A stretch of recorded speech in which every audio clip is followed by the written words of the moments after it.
How hard was this one to take? Second game, pretty much kind of like this at the finish. Yeah, super tough, super tough. We pride ourselves on not getting into these positions. So, we saw growth from last game. We got to continue that though, and at the end of the day, we got to turn the page and know that we can learn from this and get ready for West Virginia. Really, just attention to detail with every possession. We made some mistakes that really hurt us at the end of the day, and we can be better. We can fix that. They're minor things that we can fix. So, just knowing time and score, knowing what we're coming out of the huddle in, whatever it may be, we need to be better at that. So.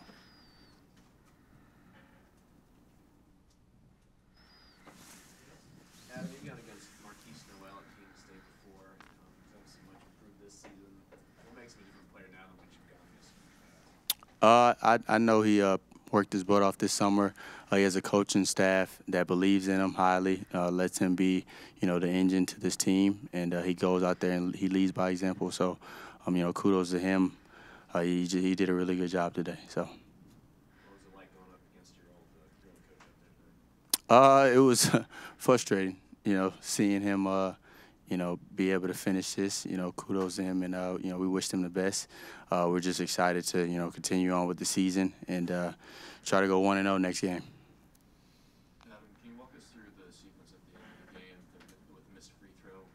Were you all expecting him to hit that, and just kind of the rest of it? We have a mentality of time of possession. So there were, I think, 5.6 seconds, and whenever it's 4 and up, we push it in transition, whether it's a miss or make. So we saw that he missed it, and I knew it would take me longer to get down the court, so I tried to push it ahead. And we could have used our timeout, but we have confidence in everybody, so we'll learn from this and see if we can do something different next time to execute and finish the game. Bianchi, do you feel like you are getting closer to finishing? How do you feel about the state of the team right now? We are getting better. Focusing on the details. Last game, one possession. This game, one possession. So, there's strides that we're taking, but, at the end of the day, we always want to be better. And, we want to win. We can't drop games like that. And so, like he said, we're just going to focus on West Virginia and just focus on going 1-0 each and every day. How tough is that with this stretch? Obviously, the losses can fuel you, but you also have to just focus on what's ahead, right? Yeah, like I said, just turn the page, move on. Watch the film, see what we need to get better at, see the adjustments that we need to make, and then, go out there and win. We know what we're capable of. We know the guys. We practice every day with each other, so we know what it takes. So we just got to go out there and execute. Anything else? Thanks, guys. Appreciate y'all. Well, if we're going to losing to Coach Tang is someone I would want to lose to. He's done a remarkable job in a short period of time, and love him like a brother. As far as our team goes, I thought our effort was better. Our defense in transition was better. Our 21-12 assist-to-turnover ratio was better. Our rebounding was better. At the end of the day, execution down the stretch, we shouldn't have given up the three. And if players don't execute it, it's on me. So I got to do a better job with that. But we did not want to give up a three. And then the last one, ball out of bounds. We got to execute that better as well. So we'll keep working on our game-ending execution. It's a great Big 12 environment. I want to thank our fans. I thought they were phenomenal.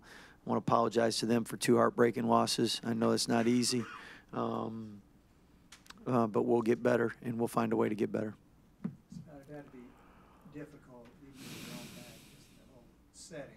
One of you guys are going to lose. Yeah, I tried to explain that before the game because if we'd have won, I'd obviously enjoyed that more than us losing. But I know it's still tough on the other person, and that's why you don't want to play family, and it's tough when they're in conference. I remember my brother was looking at a job in conference once, and thank God he didn't go there.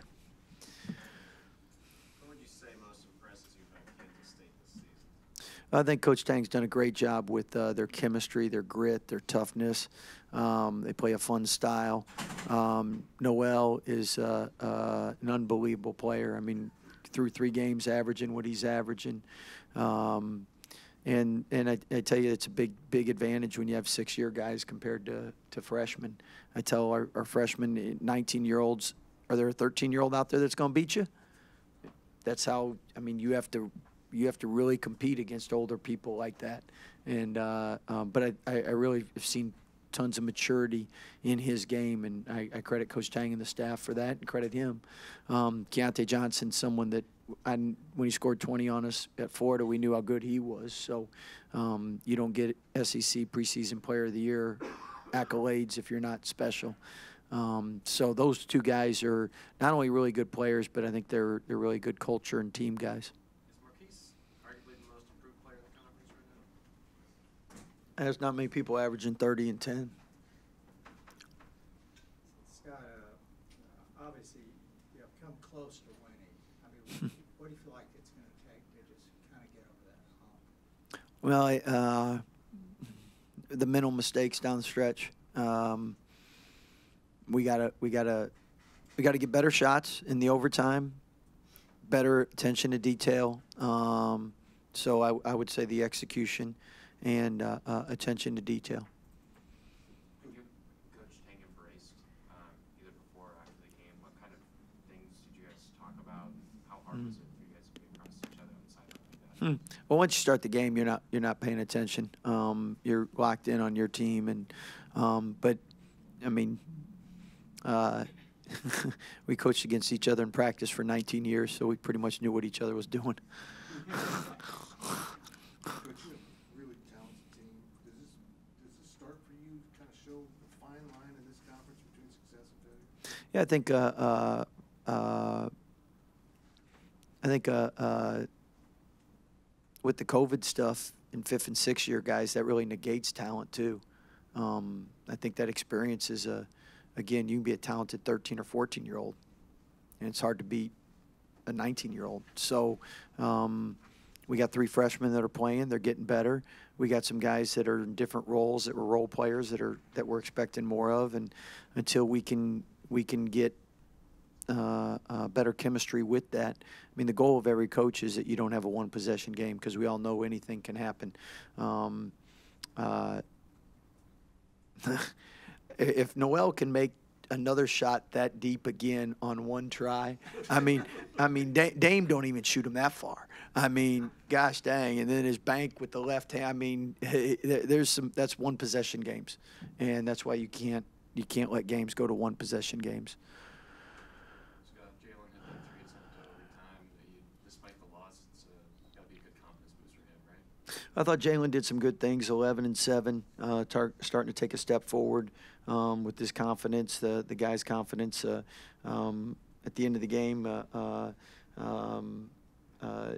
he's been through the wars of the Big 12. So, but I know we need him to be good, and we need him to be special. And I really like this group. I mean, losing's really hard, and but they're really good representatives of Baylor University besides the wins and losses right now. So we got to get better, and we'll find a way to do that. And we'll thank the crowd for being there and supporting us. And don't forget about us or leave us just yet.